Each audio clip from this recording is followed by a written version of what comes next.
Hello and welcome to episode. The one thing I didn't check was the actual episode number.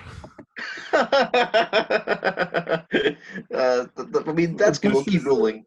this is Walking Skull. The person I am currently Martin.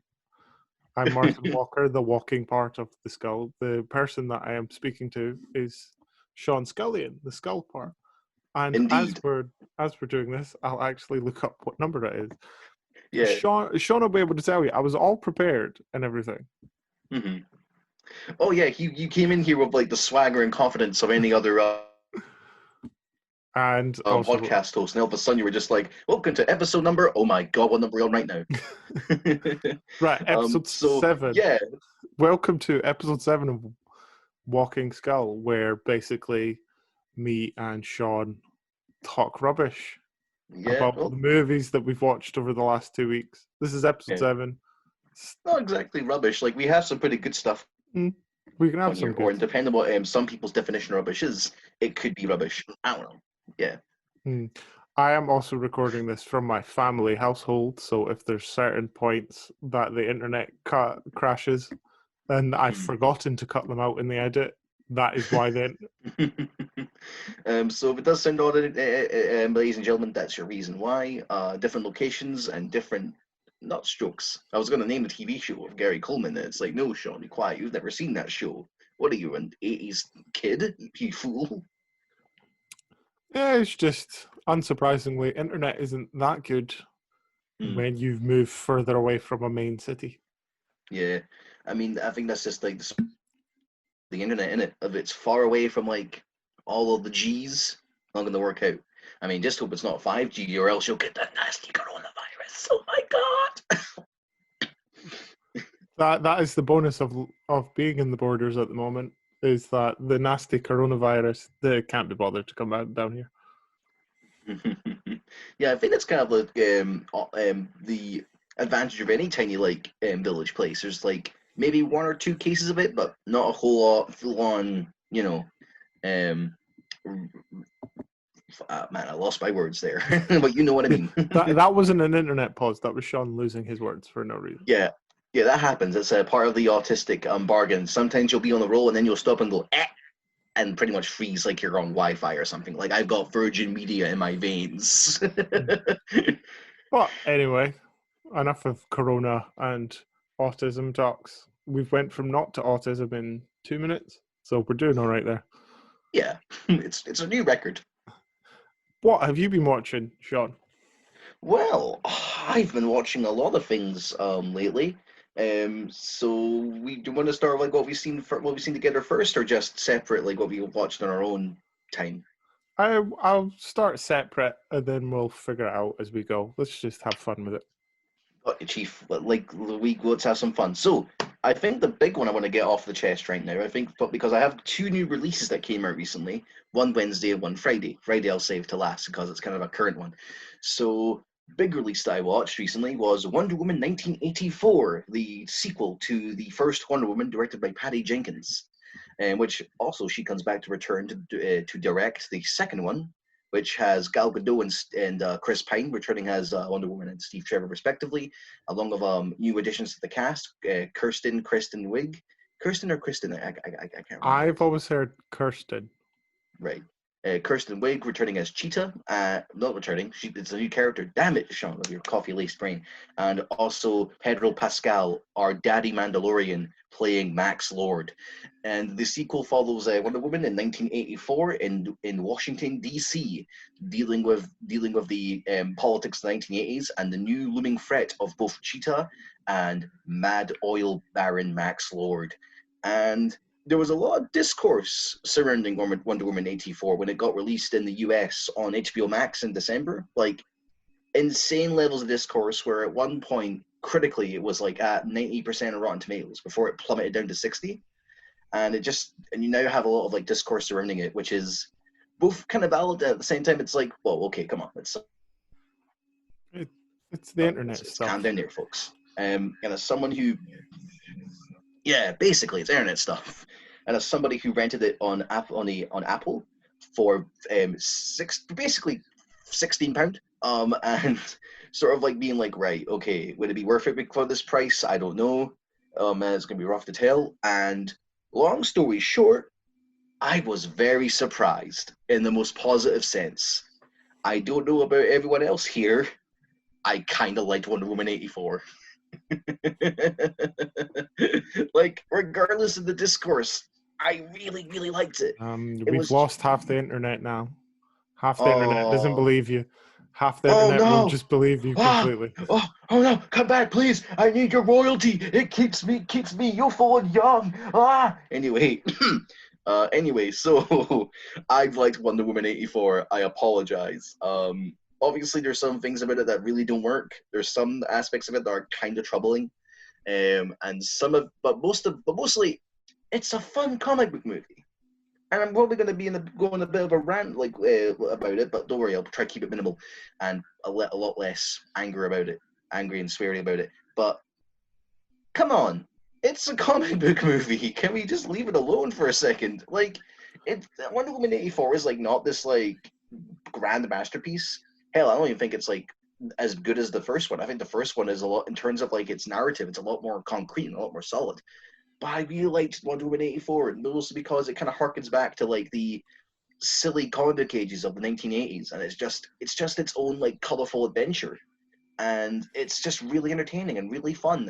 And I find it strange that you have some people who really don't like it because it's not as dark and gritty and edgy enough as other superhero stuff. And it's like, I don't know about you, I think once in a while we kind of need that though.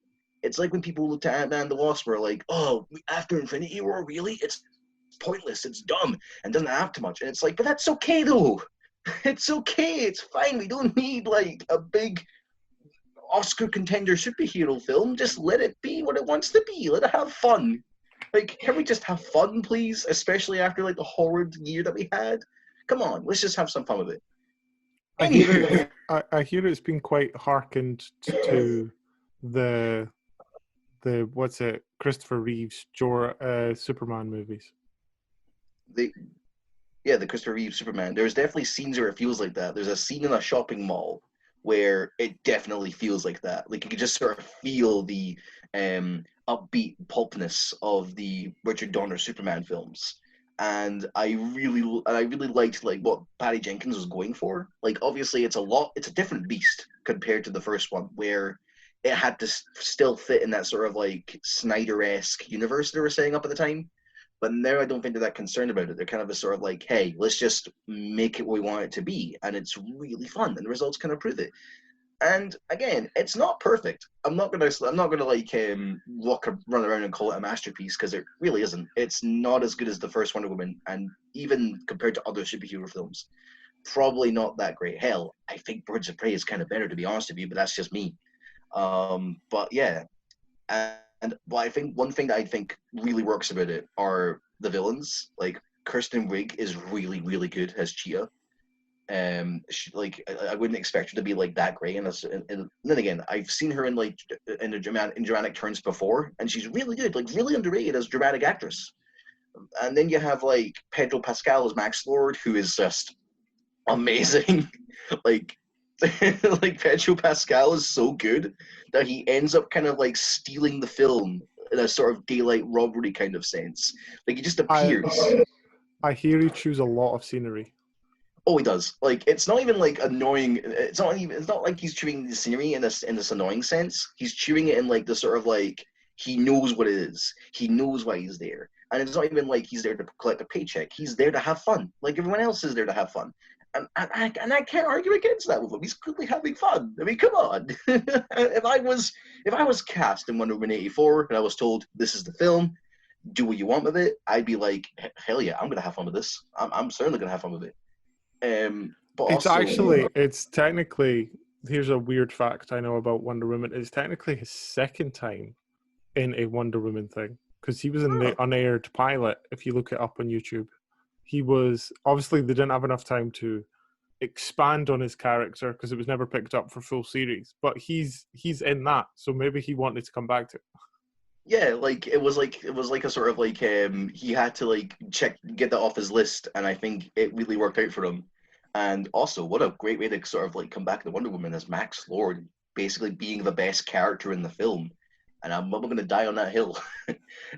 Also, big props to the production values of it. Like Patty Jenkins, once again, incredible director. Cannot wait to see what else she does. She's a phenomenal director. Absolutely love the production design. Like it feels like the film is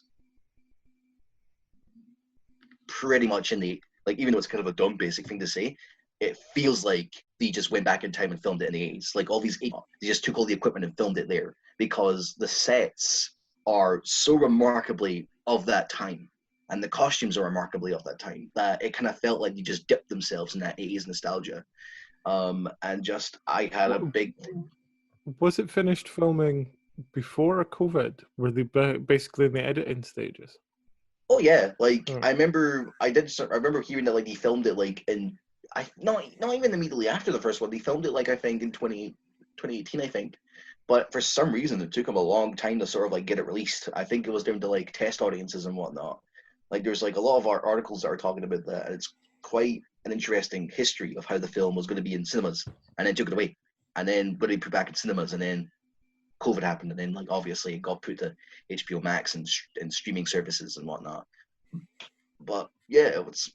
I think it was the sort of thing that like if cinemas are open and whatnot, it probably would have been not received more. It probably would have had the same reaction, and they got no, that's been released online. But I think it probably would have been one of those like big box office draws.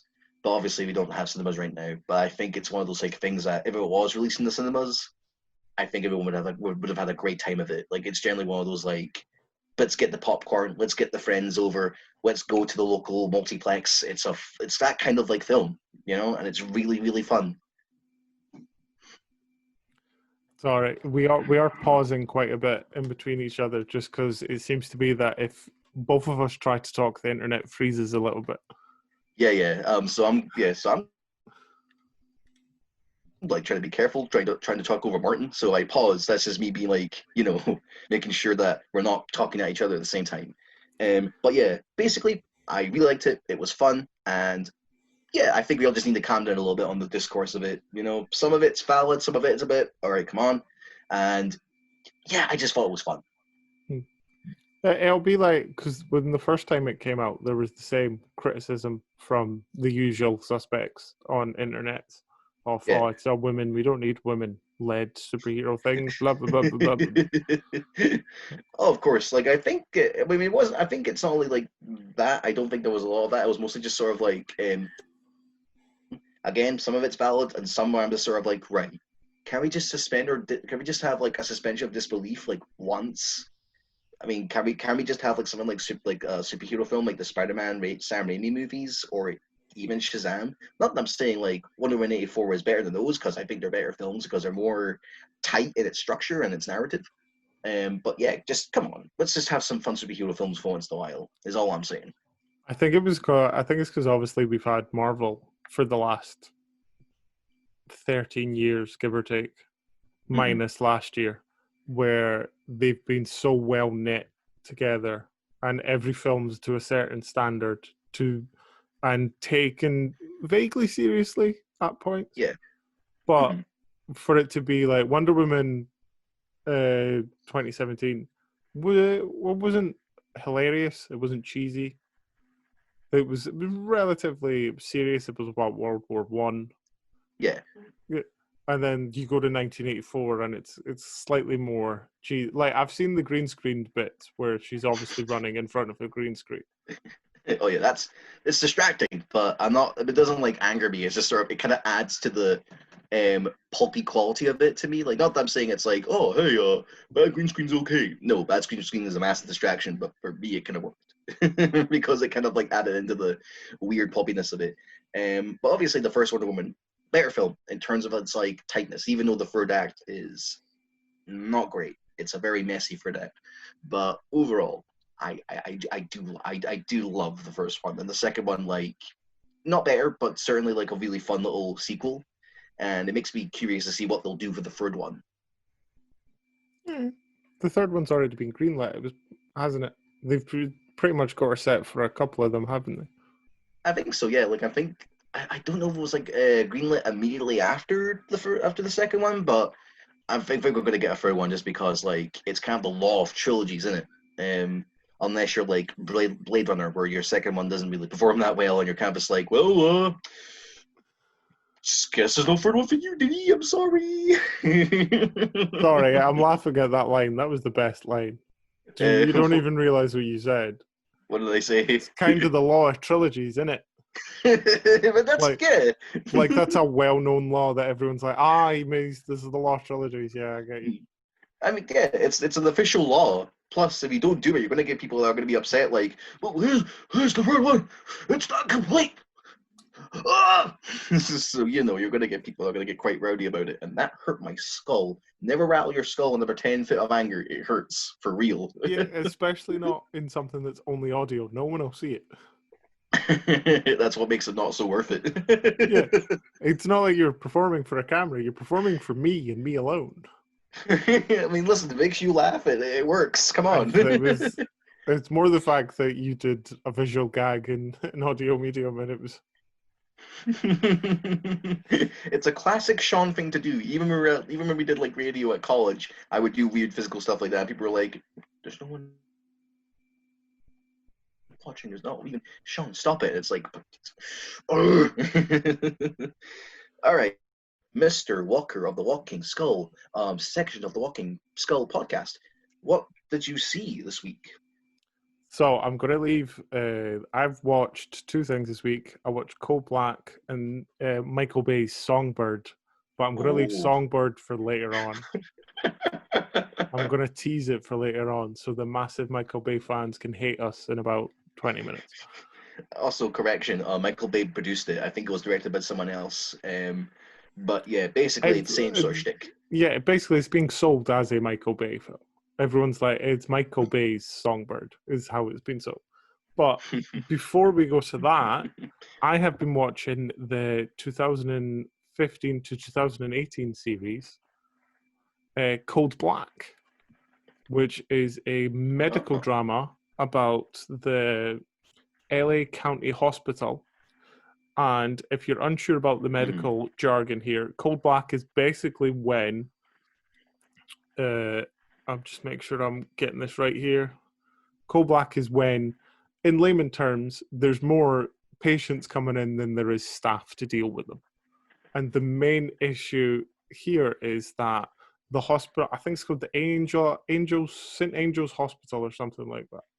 If the average ER in America goes into Cold Black maybe 5 times a year, the way that they sell this is that this ER goes into it about 300 times a year. Like maybe every second weekend they go into Cold Black, and it's following what's his name, Louise Guzman and Marcia Gay Harden are the two main doctors and nurses in charge of that ER, dealing with their different issues every week. And it's a teaching hospital, so the best part is like Marcia, or I've said her name like 4 different times now. I don't really know. Yeah, it's like you're going through like a naming Olympic of like who of what her proper name is. I'm just not going to get her name right. But the doctor that is in charge of the ER she'll be having her up to her shoulders in someone's body, and she'll be like doing this kind of stuff. And she'll be saving someone's life, but she'll also turn to a resident, which is what you call student doctors who are there. She'll turn to him and go, right, so what's this? And she won't do anything further until he answers the question. And he's like, I don't know. What is it? And it is based off a documentary of the same name. I'm going to double check that I get that name right.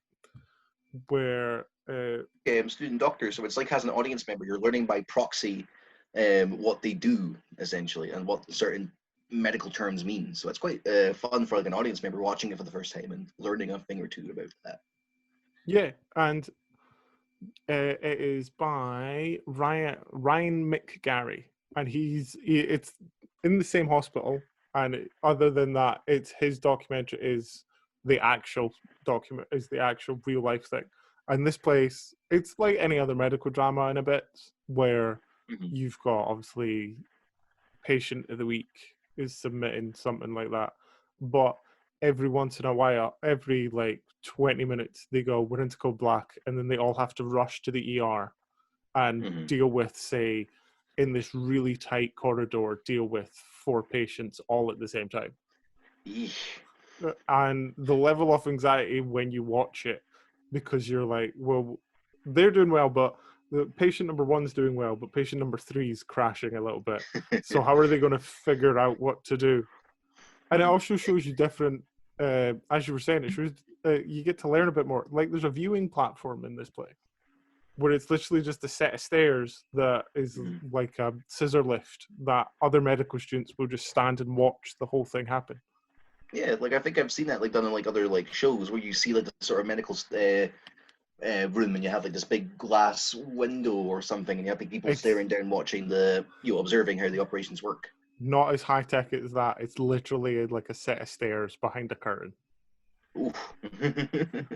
And they slowly start to introduce more characters. Black Lightning, the main character for the guy who plays Black Lightning's just come into it.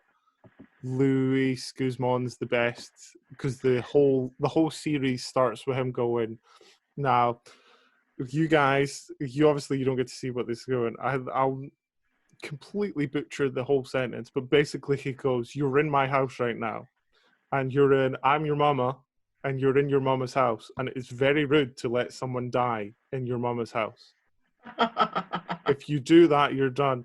And obviously, and like the other residents are like, if that's our mama, who's her dad? And then Marsha Mesa Gray Harden is the dad. And they, throughout the rest of the season so far, they call each other mom and dad. And it's just, they have the best rapport against each other because they insult each other because they're best mates. They're Yeah. like, they're like, you look like shit, and he's like, well, you look like death. And it was like, well, if I look like death, you'll look like the resurrected. Like you gotta love that chemistry though. Like I do love those two actors. Like they're the sort of like character actors that appear in like a lot of things, and you have audiences that point them out and go, "Oh, it's so and so from that movie I saw last week or something." So it's really nice to see Luis Guzman and Marcia Gay Harding get like these bleak performances where they're able to sort of like have some good chemistry with one another. It's quite fun to hear. It's great seeing them two together. They're amazing. The whole series, because it's the pilot episode, I'll spoil it a bit for you. The whole series starts off with something that's called a ganglang drop-off, where basically there's been a gunfight between 2 gang members and one of them's bleeding out. So they just drive up and drop them off and then leave.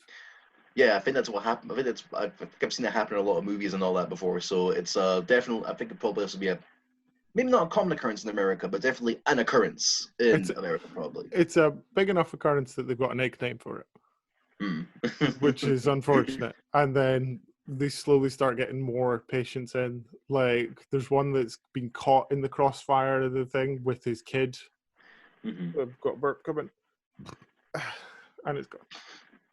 And literally, they have to climb into this big truck that he's been shot in, and climb from one side of the thing to the other and kick him out of it because he's that stuck.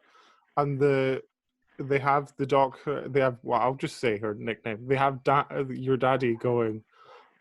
You feel that little wriggling thing to one of the residents who's holding his finger and stuff. Is like, do you feel that little wriggling thing in his neck? And he's like, yeah. And he's like, if you move that, he dies. Oh no! No! There's this small part. There's like small, just sort of patient, just no doctor, just holding his neck for the rest of the episode to make sure he doesn't die. I don't know if it's the coffee, but I'm generally quite on edge with that right now. It's like, oh dear, oh my god, I can feel that tension. It's like the bomb under the table theory from Alfred Hitchcock. That just sounds nerve wracking. It's the most anxiety-inducing series I've watched in a while. I don't know if I could get away with saying this, but for those who are listening that have watched New Amsterdam, it's a more depressing New Amsterdam. And New Amsterdam kills a kid maybe every 3 episodes. I mean, when you have a show that's called Code Black, it's probably not going to involve a lot of like fun, happy times most of the time. So I guess it kind of just makes sense for that to be the more depressing show. Oh, I should say before we move on to something else, they have Kevin Dunn is the like head of the whole department, Mm. and he play with for the layman. Kevin Dunn is the dad in Transformers, and he's the dad in basically everything. Where he's the most relaxed, like non-caring head of an ER ever. Mm. Where like Luis Guzman and Grey Harden will do something that they're not meant to, but it saved the life, and someone will Mhm. grass them up to him, and they'll be like, "Oh, them two did that. They're not meant to do that." And he's like, "Well, is the patient still alive?" And he goes, "Yeah." And he goes, "Well, I'll be in my office," and then that's it. And so yeah, it definitely sounds like something that's quite intense. Although I imagine it's probably not great to watch with a cup of coffee because that will just sort of make things worse. Oh no, I would not put any more anxiety into your blood before you start. I'd watch this fully sober. It's one of those things where you're watching the whole thing, just heart racing, not knowing what's happening. Yeah. And that's all I've got to say on Cold Black. Watch it if you want. It's free on Prime at the moment. If you don't want to watch it, I'm not going to come and find you. So, I mean, come on. I mean, I don't know about you folks, but I've had a shoe thrown in my house, and I saw Martin outside. He was like, and he mouthed to me, "Watch Cold Black," and I was like, "Oh no, guess I better get on yeah, top of that then." I went, watch Cold Black or I'll put you in a Cold Black and then run away. I opened the window and I was like, "Dude, what are you doing here? You can't. There's a virus. So will be both part of the Cold Black. Get out of here." Sean opened the door and went, "What? I can't hear you." All right, so are we moving on to me for the next thing? You want to do what we've both watched this week? Well, it was your thing that you recommended, but we both watched it. Oh yeah, sure. Do you want to kick it off, or do you want me to I'll kick it let off? you. I'll let you kick it off. All right, that was me kicking something. Anyway, um, the thing that we both watched this week, I started watching it out of complete boredom, to be honest with you, because lockdown kind of provides that sort of thing. The show that me and Martin watched recently, and we know of and can speak of it, is the new show on Apple TV Plus that came out last year, Central Park, which is one of the creators of the show Bob's Burgers, also very good by the way. And it's set and about I need to rephrase what I was going to say there. It's set in Central Park in New York City, following the misadventures of a family who live there. The father voiced by Leslie Odom Jr., being the ranger of Central Park. His wife, voiced by Catherine Hahn, being a journalist who wants to make more powerful news stories, and their kids. One voiced by Titus and Kimmy Schmidt, the other one voiced by Kirsten Bell, do their own rebellious like thing. And also you have the villainous characters who are voiced by Stanley Tucci and David Vives. Did I get David Diggs? Sorry, that was a terrible name pronunciation. I am so sorry. I am hyped on coffee right now. And and Stanley Tucci plays a land developer who wants to sort of like turn it all into condos, and it's basically one of those sort of classic environmentalist stories sort of things. But also more, it's You weird. should say that Stanley Tucci plays the female character of Bitsy, who's about a 2 foot 80-year-old who absolutely hates everything. Yeah. Stanley Tucci plays Betsy, the villain of the show, who is basically what Martin describes as a 2 foot villain who doesn't like anything except for her dog, who is also really cute. But yes, this is. I think like I say, I watched it out of boredom because I was just sort of like, right, every episode's like 3 minutes. I'm kind of bored. I'll put it on, and suddenly it just. I don't know. I just started watching it in the span of 2 days. It was a really good show. I loved it. I thought it was awesome. Hmm. I had to slow myself down from finishing it in one day. It was that good. Yeah, I kind of did. I was kind of the same. I got to like episode 5 or 6, and I was like, right, okay, I can't speedball this. This is too good of a show to sort of speedball. I'm gonna have to wait a day. Have you mentioned that it's a musical yet? Oh no, I haven't. I was gonna leave that to like. I was gonna leave it as a sort of like surprise. Gotcha! It's also a musical. But yes, it's a musical, and it's a very good musical too. Like it. If you're a fan, if you're a fan, if anyone's listening who's a fan of Bob's Burgers, they'll have episodes or like they'll have some musical numbers, So that influence definitely carries over into this show. And there's a lot of incredibly well done musical numbers. And I think they've also brought on like different songwriters to write songs, including Fiona Apple and Megan Trainor. And they're really good songs. Like they're really catchy too. And my favorite character in it is between Titus Burgess, who plays the son, who has the best lines in the world, where there's certain things where his dad asks him, when did he get this certain thing? I won't spoil it for you, but he's like, when did you get that thing? And he goes, what time is it? And the dad goes, that's about 4. And he goes, since Thursday. Yeah, like the voice the voice acting and characters are really, really well done. Going back to Bob's Burgers again, like one thing about the Bob's Burgers I love are the characters, and you can definitely feel that same love and dedication to those characters in Central Park, where they're so well rounded and so entertaining to watch, and they all have their own individual unique moments. Like the Cole character, voiced by Titus Burgess, is just an entertaining little character to watch, and some of the lines in the songs that he gets are just really good. There's a little rap number. I say rap number, but I don't think it was more of a song, sort of with Leslie Odom Jr.'s character, where he sing about collecting dog poo. And it's genuinely quite inspired. It's like, how can you write a song about that? It's crazy.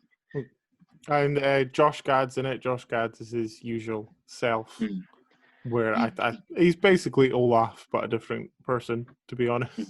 He plays Griffin, the narrator of the story, and also Josh Gad is one of the co-creators of the show. And it definitely feels like that he was a part of it, and it's honestly one of the best things he's probably been a part of in a while. Like, not that I'm a detractor of Josh Gad's. I like Josh Gad. I just think this is like one of those things where I'm like, oh yes, this is one of the better things that he's been a part of in a while. Excuse me, Wedding Ringer was quite good. Well, Jesus, I'm sorry. Forgive me for ignoring the incredible masterpiece that is The Wedding Ringer. And then there was Frozen, whatever one we're up to now. Frozen 10,000. I don't know. There's been so many of them. But yeah, you've also got like I said, it's Catherine Hahn as the wife, and she's really good. Kirsten Bell is also very good as the daughter. Like her storylines are quite hilarious. And you also get, can we just mention for a moment, like Stanley Tucci and David. It's David Diggs. It's basically Diggs. It's David, but with E's instead of I's for the after the V. Okay. It's David. I'm correcting you, even though I couldn't get Marsha's name properly. Like 7 minutes. There are some pronunciations we have right and some pronunciations we have wrong. Again, for the people that have listened regularly, we don't read that well out loud. I don't know about Martin. I mean, Martin's like partially sighted. He's got glasses on. I'm also partially dyslexic, so it kind of like works. We both can't read that well. For a show that involves us reading out loud quite a bit, we shouldn't have picked this. Anywho, so the chemistry between David Diggs and Stanley Tucci is Helen, who is the assistant to Betsy. Great, like wonderful, to a point where like when you hear them talk, you're kind of just sort of unsure that those are the voice actors voicing those characters because they work so well. And it's also another like compliment I take from Bob's Burgers, because when you watch the characters in action and talk and the voice actors doing their thing, it matches the characters so well and it matches the personality so well that you kind of like get lost in who's who in the show. Like it's really well done voice acting, and the fact they're able to have that Apple budget where they're able to get all those actors involved is insane. And it also helps that all of them are really talented singers, and the music numbers are very good, and everything else. It's just I think they were maybe chosen because they were talented singers. I don't think they were just like, oh, we're going to choose him. Oh, he can sing. That's good. I think too. Also partially it could be, since Josh Gad is one of the creators, it could be a lot of favors being asked for him because he knows a lot more. He knows a ton of people that he's just mates with. Yeah, like there was 2 episodes that had Andrew Rannells as this other character, character similar to Griffin, who's a busker who sings and narrates a story. And it's quite good to see because both of them are in the Book of Mormon show that the South Park creators made. It was a big Broadway success. Seeing those 2 back together again and like singing, there's one of those like weird things you're like, whoa. So you could definitely tell that Josh Gad brought a lot of his like friends involved, and nothing wrong with that because from what I've heard, absolute sweetheart. Yeah, nothing wrong with that because Adam Sandler has been doing it for the last 5 years. Sure, the quality of Adam Sandler's work's not great, but the only positive being that like he's helping his friends out. They're all getting paid. It's all good. So He's taking them on holiday, all that kind of stuff. yeah, can't argue against that. Like no matter how much you hate the product, you can't argue against they're all getting paid and going on holiday. Well, I mean, come on. But yeah, I love this show. It was one of those like things like I said, watched it at boredom. Didn't really think I was going to be that into it because Apple's library isn't particularly strong at the moment. And now it's one of those things. It's like, well, this is on the list of like shows of things I recommend to get Apple TV, along with Ted Lasso. Both of them are just really entertaining little shows, and they're also really, really good. And I kind of wait for our second season, which I think is still in development or is coming out this summer, I believe. I don't know, For but what? I'm looking forward to it. Central Park or Um, Ted Lasso? Central Park and Ted Lasso currently is in production, but I don't really know Yeah, when that's I going. was going to say Ted Lasso literally went into production. Today's the 17th to date us, it went into production on the 15th. Yeah, and that makes me excited. So now I have two things to look forward to, and that's going to be great. I can't wait. But With yeah, that was the last five. It was basically us selling Apple Music, Apple TV to everyone again. We're quite the yeah. sellouts for Apple TV. we're, we're big shills for Apple TV, basically. But Martin, any closing thoughts on Central Park? Uh, watch it if you're into musical comedies. I was like, if you're not that into musicals, it's not really for you because there is really maybe say 3 songs an episode. So if you're not into the random characters bursting into song for no reason, it's not really for you. Hmm. The songs are catchy though. You can't, without spoiling any of the songs, you'll have them in your head for the next day or two.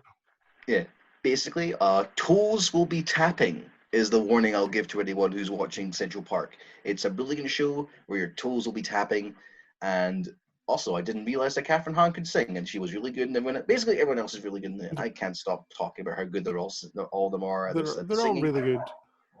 What I like is rather than them do a Family Guy type thing, it's different actors compared to Bob Burgers. It's not that they know that they needed a different thing, which is Oh, what I for like. sure. Like you'll get like one or two collaborators on like Bald's Burgers, but that's fine. There's nothing wrong with like getting old collaborators involved in doing other projects because you build a good relationship with them. You might as well bring them on board for another show. So you know, plus it's just nice to hear H. John Benjamin like in another show, and it's just I'm a big fan of his. He's a good voice actor. Yeah, I think what my closing things is just it's really good. Your closing thing? Yes, it's very good. It's very funny. It's very sweet, very endearing, and I recommend it. And your toes will be tapping by the end. Mm. That's my closing thoughts in Central Park.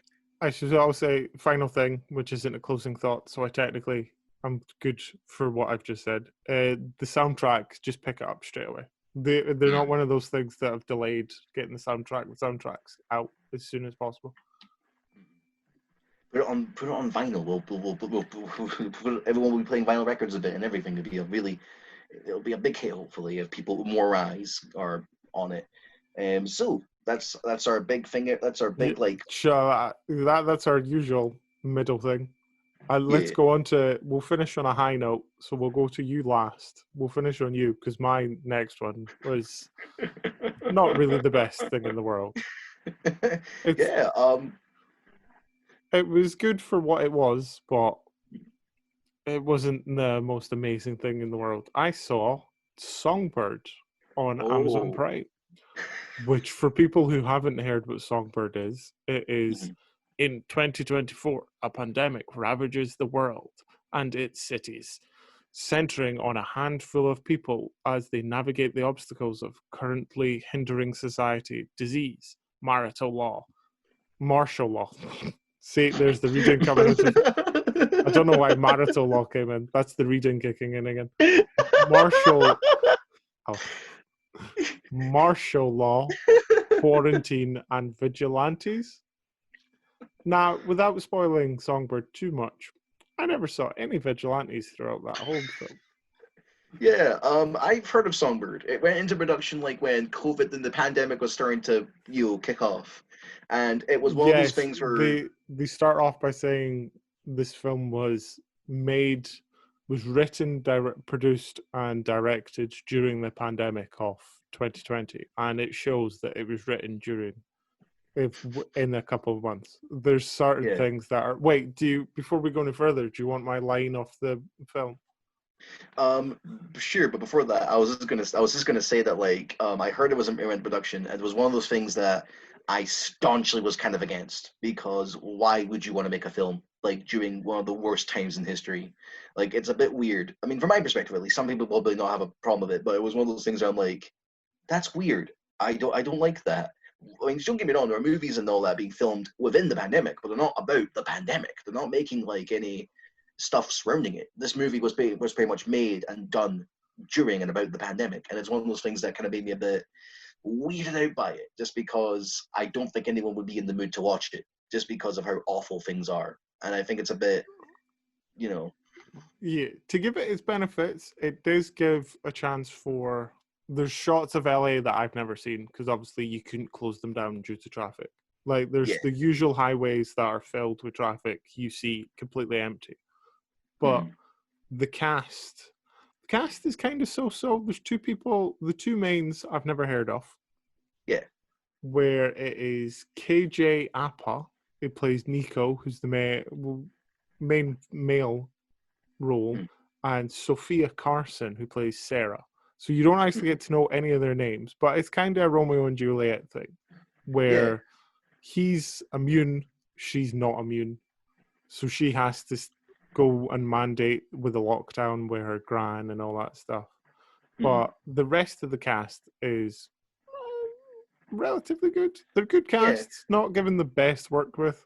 You've got Craig Robson, if Nico's a delivery guy, Craig Robinson, he runs the company. You've got Bradley Whitford's in it. He's quite good in it. You've got Demi Moore playing his wife in it, and them two are two. I won't spoil it because it just came out on Friday, but they're two higher classed people where they're living yeah, in the hills and stuff like that. You've also got Alexandria Daddario, plays a up and coming songwriter who was brought to LA for a contract, but is now just having to do it via online. And her, well, I wouldn't say love yeah. interest. I can't find his name. There it is. Uh, His friend is Paul. Her friend is Paul Walter Hauser, and it's a lot of oh, cool. filming through FaceTime. And I should Hmm. say the bad guy who, speaking of tuning up the scenery from Pedro Pascal earlier on, is Peter Stormare, Yeah, I saw that where trailer. I every one of his scenes can be maybe 5 minutes, but he makes them 25. Yeah, like I saw like in the trailer some of the actors appearing, and there's a part of me that's like disappointed because it's like why are you all part of this? I respect a lot of you. What wait for some of your work? Why are you all part of this? But then you have Peter Stormare come in, and it's like, well, there's a reason why I probably am gonna watch it. It's probably because of Peter Stormare, but at the same time, I'm probably not just because I guess it's kind of a principle thing. I don't want to support a film that like is you know that was made during a terrible time and like actively promotes itself as being done during a terrible time and about a terrible time. So I don't know. It's like Hmm. I go. You'll have some people that are like, "Oh no, but you should watch it, give it a chance." It's like maybe, but I'd rather wait till like the dust settles. Yeah, I wouldn't run out and see it. It wasn't that good. Yeah. So tell Do me you, about this line. We were do you building want this my up. line of the thing? This is a vague spoiler for the end, All but right. the last couple of scenes are him. He's written a letter to Craig Robinson's character, and one of the lines in this letter was, "Turns out we weren't delivering packages; we were delivering hope." You're just. As soon as I heard that, I was like, Sean's gonna love that line.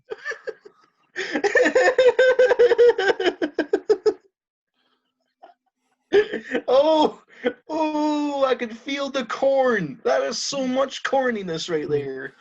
Oh But man. going by the rest of the tone of the film, I can't tell if that was purposely corny or if they genuinely thought they were meaning something about it. Well, watching the trailer where a lot of it like seems really dramatic, and a lot of the actors are like being really serious and hard about this dangerous time. It definitely strikes me as like, yeah, they thought that was a good line, not in a sort of like, oh, this is funny, people can enjoy this, in a genuine like, guys, this is poetry, this is beautiful. We're gonna make this the line of the film that's gonna make everyone cry, and it. I won't spoil it, but the way they get round a certain thing nearer the end is the dumbest way. I'll tell Sean once we stop recording, but it is the dumbest way that they get through their. You know how every film's got a needed. Well, this film's got a needed peril, but every film's got peril in it. Yeah, The obviously, the just the to keep things peril in interesting. it, the way they deal with the peril in this, and it is all done, is completely stupid, and I regret ever thinking to watch it. Well, I wouldn't say that. I've watched some gash over my time. Yeah. But yeah, Uh, Songbirds, free on Prime now because I wouldn't make you pay for it. and neither would Amazon. Like sure, they probably get a kick out of the sort of like line of we don't deliver parcels, we deliver hope. But even Amazon were like, nah, mate, put it on Prime. We're not gonna have anyone pay for this shit. Like, what are you crazy? um, If you've got another choice if you have Prime and you've got another choice of things to watch, I would definitely choose Uncle Frank over it. well, speaking of Prime, which is a really good segue into the next one, if you don't mind me saying.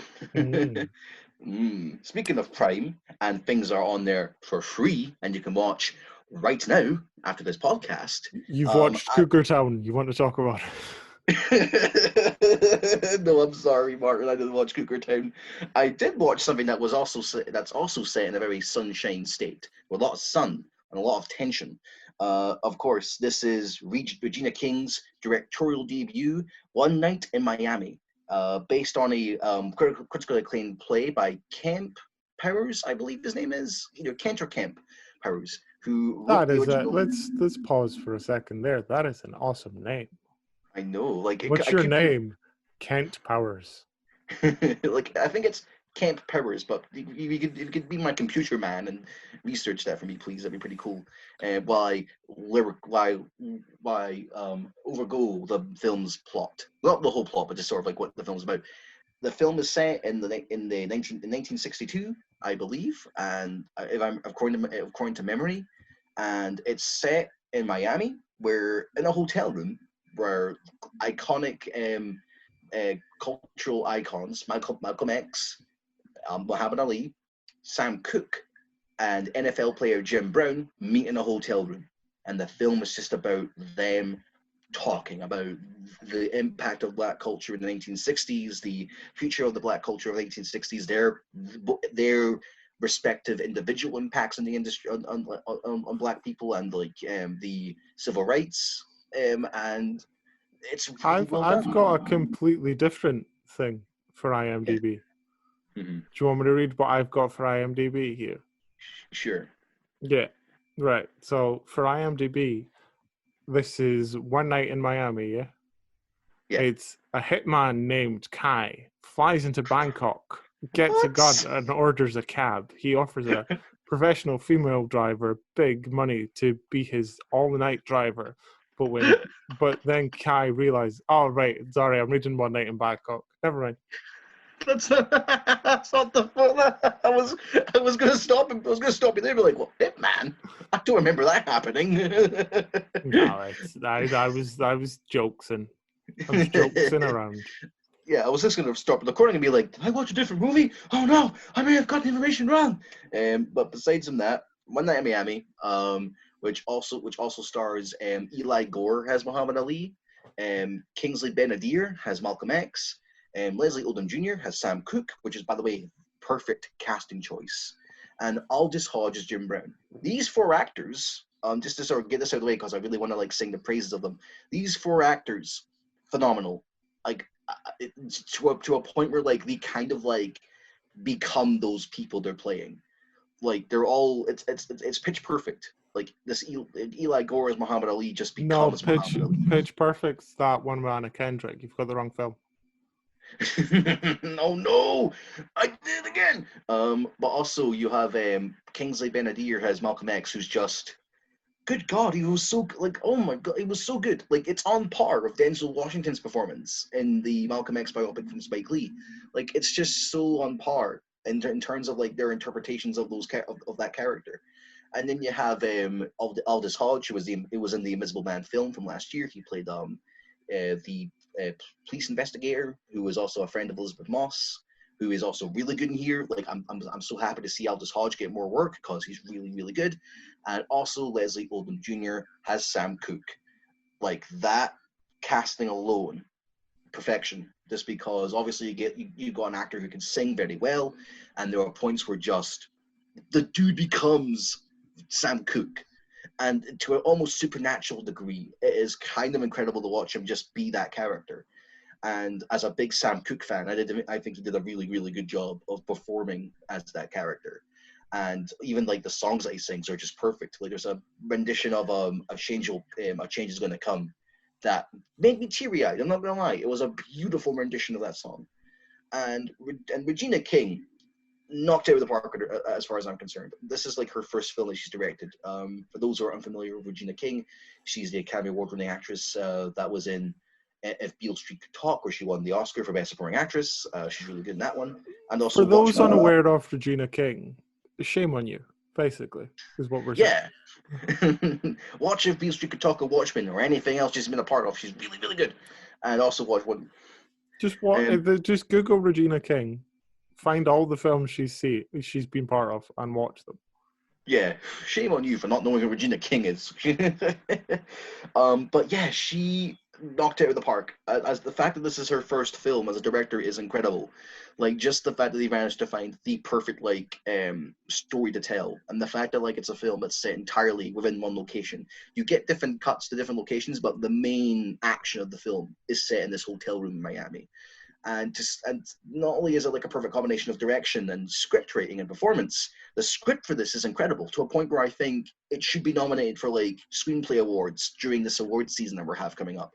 If it doesn't, I'm going to be sad. I'm going to cry, because this script is so good and so done. So well done. There are scenes where you have Malcolm X debating with Sam Cooke about Cooke's or songwriting appealing mostly to white people than they do black people, and that whole conversation is it's enthralling. Like, they have debates that are like legitimately enthralling, where you just sit back and just sort of like reflect on what they're saying, and there's power to those words, and it's even true to today's like political landscape. Like, it's very, very well done dialogue that like reflects on not only the politics of the 1960s, but also the politics of today, in a sort of like sense where I don't even know what else to say about it. It's just so enthralling and well done. Like, this is a screenplay that I think deserves all the awards. It's so good, and I love this movie wholeheartedly. Like, it was just enthralling from beginning to end. And I'm a sucker for the following things. I'm a sucker for period pieces. I'm a sucker for long location films. I'm also a sucker for really well done performances, and I'm also a sucker for really good screenplays. Those four things add up into probably one of my favorite films of the year so far.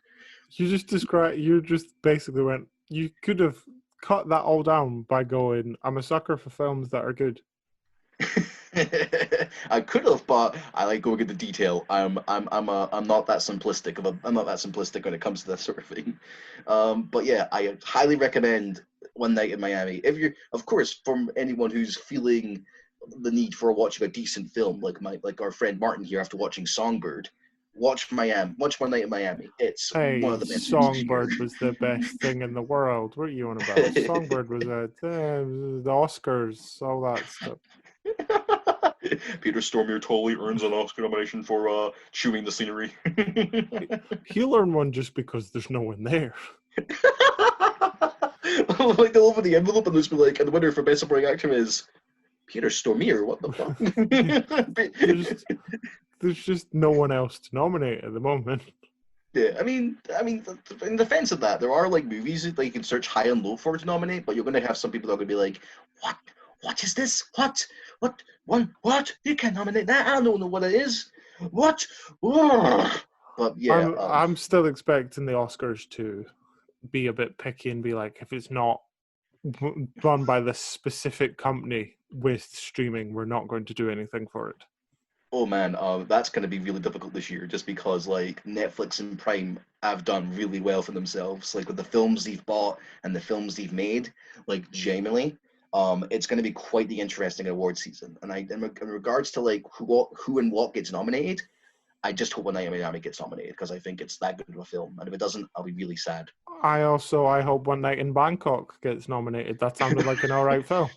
I mean, that plot sounds Oscar worthy, if I'm being honest. It sounded exactly like Tom Cruise's Collateral, but it was in Bangkok.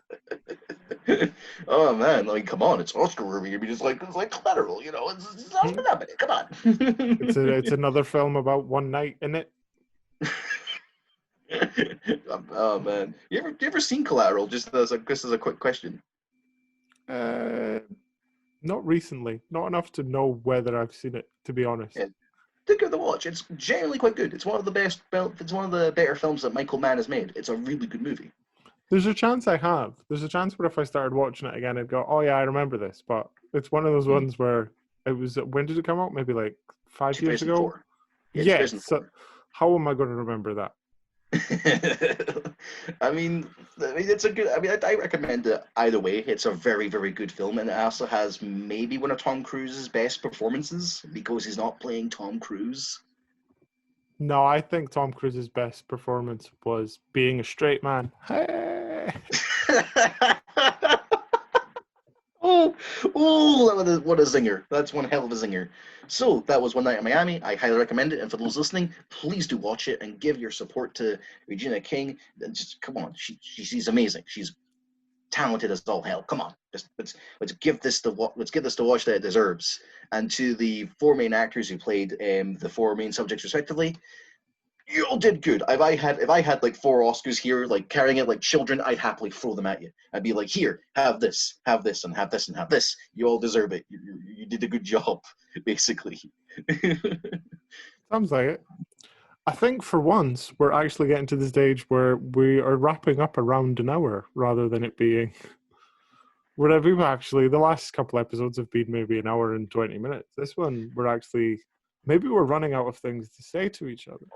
Oh my God! Hold on. Let me tell Zoom that. Zoom, you gotta do your own record, Zoom. We're doing so well, Zoom. You don't have to kick us off, well, Zoom.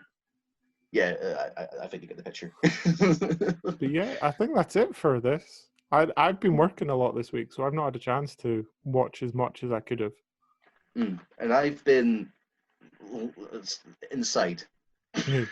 Sean's got no excuses. But if there was an episode that was just Sean stuff, it'd be 2 hours long, and I'm not editing that. Oh, for sure. And I would be the worst doing it by myself. Like, I had a radio show to myself that did okay, but I go off on one if there's no, like, structured, like, routine. But yeah, little behind the scenes, we're maybe thinking about getting guests come episode 10. Hell yeah. If the guest, I wouldn't say who, but she's listening.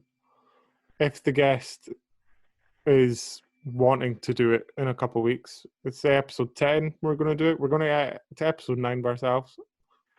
If you know us personally, ask us. We might decide to do more than one guest. We might not decide to do one. We'll see how this one goes.